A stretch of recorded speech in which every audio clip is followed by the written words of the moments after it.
سورة العلق۔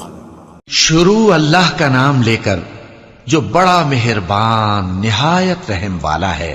اے نبی صلی اللہ علیہ وآلہ وسلم، اپنے پروردگار کا نام لے کر پڑھو جس نے تمام کائنات کو پیدا کیا، جس نے انسان کو خون کی پھٹکی سے بنایا۔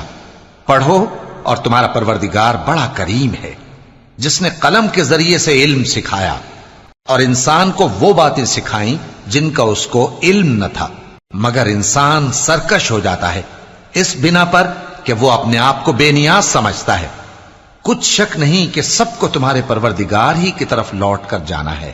کیا تم نے اس شخص کو دیکھا جو منع کرتا ہے، یعنی ایک بندے کو جب وہ نماز پڑھنے لگتا ہے؟ بھلا دیکھو تو اگر یہ راہ راست پر ہو یا پرہیزگاری کا حکم کرے تو منع کرنا کیسا؟ تو اس کا انجام کیا ہوگا؟ ذرا دیکھو تو اگر اس نے دین حق کو جھٹلایا اور اس سے منہ موڑا، کیا اس کو معلوم نہیں کہ اللہ دیکھ رہا ہے؟ دیکھو اگر وہ باز نہ آئے گا تو ہم اس کی پیشانی کے بال پکڑ کر گھسیٹیں گے، یعنی اس جھوٹے خطاکار کی پیشانی کے بال، تو وہ اپنے یاران مجلس کو بلا لے، ہم بھی دوزخ کے فرشتوں کو بلائیں گے۔ دیکھو اس کا کہا نہ ماننا اور سجدہ کرنا اور اللہ کا قرب حاصل کرتے رہنا۔